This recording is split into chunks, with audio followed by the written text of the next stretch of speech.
Our next speaker is Abigail Tillotson, who is a research assistant at the University of Saskatchewan Prairie Swine Center. And Abigail is going to be talking to us about the effects of enrichment on different life stages on behavior of pigs. Yes, thank you, everyone. I actually think the last talk was a really great partner to this talk, because we do talk about enrichment at different life stages. So yeah, my name is Abby. I'm a research assistant at Prairie Swine Center with Jen Yan Chu, and this was part of my master's research looking at the effects of periodic environmental enrichment at different life stages on the behavior of growing pigs. So just for a little bit of context, pigs are a very major aspect in the Canadian agricultural industry. In 2023, there were about 14 million hogs on about 7,000 farms across Canada. And in these intensive farms, we do see some very consistent common welfare issues. So this is going to be confinement. I'm sure everyone knows about gestation crates and farrowing crates, barren housing, which is what I'm going to be talking mostly about today, painful procedures. So for example, at about 2 days of age, they get castrated and tail docked, early weaning and abrupt weaning, and then mixing events throughout the life of the pig. This picture is an example of one of the pens at Prairie Swine Center, and it's a fairly representative example of what we might see on an intensive farm. So concrete flooring, concrete walls, and semi-slatted flooring. So when you talk about barren housing, like I said, there's semi-slatted flooring systems or fully slatted flooring systems. For enrichment is required in all pigs are required to have multiple forms of enrichment in the codes of practice. However, it is a rather vague requirement. There's not really much precision in what you're supposed to give to pigs. So we do see that on most intensive farms, chain and wood are the typical enrichments that are provided. However, these really do not allow for natural behaviors to be expressed. And with this lack of opportunity for them to express natural behaviors, we do see a development of abnormal behaviors like pen mate manipulation. We see this mostly in the form of tail biting and excessive aggression. I'm going to be showing 3 pictures from my study. They're not too bad, but they're going to be some lesions and stuff, so just a warning. This first picture is some pretty nasty post-mixing lesions. This was mixing into grow finish. So it's very normal for pigs to establish a dominance hierarchy using aggression and avoidance behaviors, but this would be a little extreme. This is a fairly severe tail bite. This pig was actually removed from my study because of the tail bite. And then this is some examples of carcass lesions. So again, this was mixing in the truck on the way to the abattoir. For enrichment, I'm sure, again, lots of people know here about enrichment. I don't need to go into it too much. But when we're providing enrichment, we want to make sure things are biologically relevant. So we need to take into account their age differences. So young pigs might perform a different behavioral repertoire compared to older pigs. We also need to take into account what their natural behaviors are. So in the wild, pigs will spend about 80% of their time rooting and exploring the environment. We know from many studies that pigs prefer enrichment objects that are chewable, ingestible, deformable, and novel. Novelty is a huge thing in enrichment across all species, but I think especially pigs. We can maintain novelty by switching or rotating enrichments. We can provide periodic enrichment, which is what my study was about. And periodic enrichment might actually offer specific benefits compared to constant enrichment. There was a study done in rats, which suggested that periodic enrichment resulted in greater cellular excitability and synaptic plasticity in rats with periodic enrichment compared to those provided with constant enrichment. And just anecdotally, I also think that periodic enrichment might offer some practical benefits for intensive housing. So when I would go in with my periodic enrichment, which I'll explain in a second, I would go in and the pigs were used to me, so they'd get up and run over to the front of the pen. And it was really easy for me to perform my daily health checks to, if any pigs didn't get up, I knew that you needed to be checked on, you were lame or you weren't feeling very good. So I needed to pay extra attention to you. Sensory enrichment is something that is typically neglected in pig farms. For those of you that have been in a pig farm, you know that it's very loud, it's very smelly, it's not a great environment. And so with our enrichment, we were also are able to provide something that smells good. And we know that pigs have a very highly developed olfactory system. So that was something we wanted to maintain. For project overview, our objectives were to look at the effects of providing a simple periodic enrichment in either early and or late life.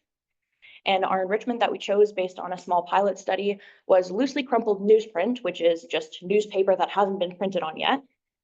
And we sprayed this newsprint with a citrus-scented neurosensory liquid, Phytozen, which is from Probiotech. And Phytozen has actually previously been shown to reduce aggression when provided in the drinking water of pigs. So starting 1 week after birth, we provided 6 pieces of loosely crumpled newsprint with the sprayed Phytozen 1 week after birth, 3 times a week starting 1 week after birth. And then the 2 different sizes of newsprint, the smaller paper was provided in farrowing and nursery, and the larger paper was provided in grow finish. So over the course of 13 months, we had 24 sows and their litters in total over 3 replicates. Early life was defined as 0 to 9 weeks of age. So this is the farrowing stage and the nursery stage. And we had 2 treatments here. And then at 9 weeks, when they moved into the grow finish period, half of the control pigs maintained in control. So the control pigs had a branched chain that they were able to interact with. And half of the control pigs gained access to enrichment in late life. Half of the enriched pigs in early life actually lost access to enrichment in late life, although they were still able to have the chain. And then the other half of the enriched pigs maintained enrichment throughout life. So for data collection, we assigned handling scores at weighing, so at 3, 4, 9, 18, and 21 weeks of age.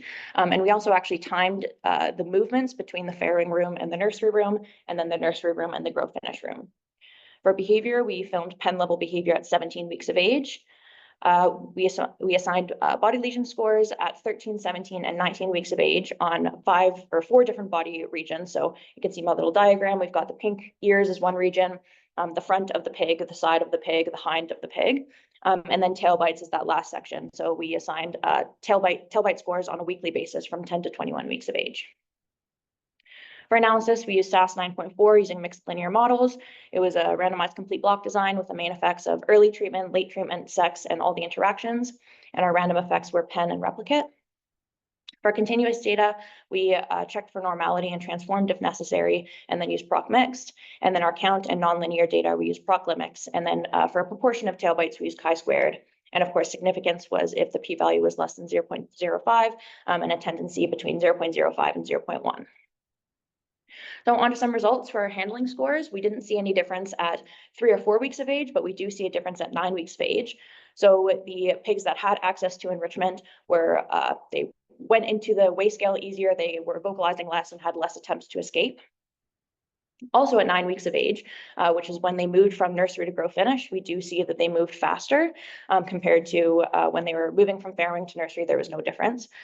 If we were just looking at the time required to move from nursery to grow finish, we could maybe say that they moved faster because they were more afraid of us and they were running away from us. But with the handling scores that we saw on the previous slide, also at 9 weeks of age, I think it's a fairly good representation of reduced fear.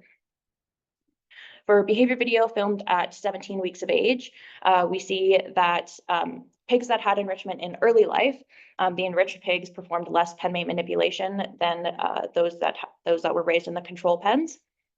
And same with late life, we see that enriched pigs performed less pen mate manipulation. And then we also actually see that females performed more pen mate manipulation than their male counterparts. For pen mate aggression, we see no differences between early or late life or the interaction. However, we actually see that females performed more aggression, which was not necessarily what we were expecting. And then for pen exploration, we saw a late life effect. So pigs that had access to enrichment spent more time exploring the pen. And then we also saw that males explored the pen more than females. For body lesions, we didn't see any effect of the early life environment. However, in the late life environment, there was strong significance on all body regions. So the enriched pigs had fewer and less severe lesions than the control pigs. And then when we look at the interaction between early and late life, we see that the front region, so this is typically the region where most fighting lesions occur. We do see that the enriched pigs, or pigs who had enrichment throughout life, had significantly less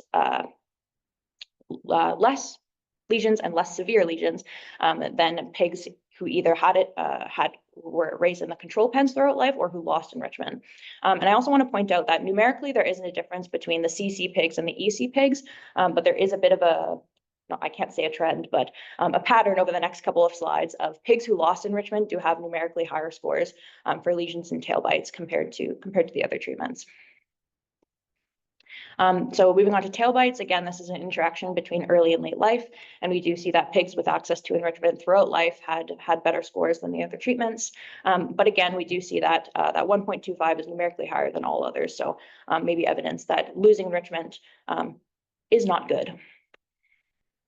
For tail bites, this is a proportion. So we do again see that enrichment throughout life reduce the chance that they would get that they would have a severe tail bite. And again, we do see that those EC pigs, so losing enrichment, resulted in a greater chance of them having a severe tail bite. So overall, providing the ability to perform some of these natural behaviors reduced fear, and this is evidenced by greater ease of handling at 9 weeks of age in the weigh scale and moving between rooms. And it also reduced boredom. We see this through fewer repetitive abnormal behaviors like pen mate manipulation and tail biting. Life stage is very important.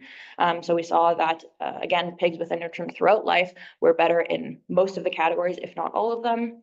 And periodic enrichment, I think, is maybe something that we need to explore a little bit more, especially in intensive pig housing, where, like the last person was talking about, a lot of producers are hesitant to provide enrichment because of the labor costs, material costs, biosecurity, that kind of thing. So periodic enrichment might be something that we should explore more. And lastly, I'd like to thank the funders, Prairie Swine Center, all my helpers and committee members and everything. Yeah, I'll take questions.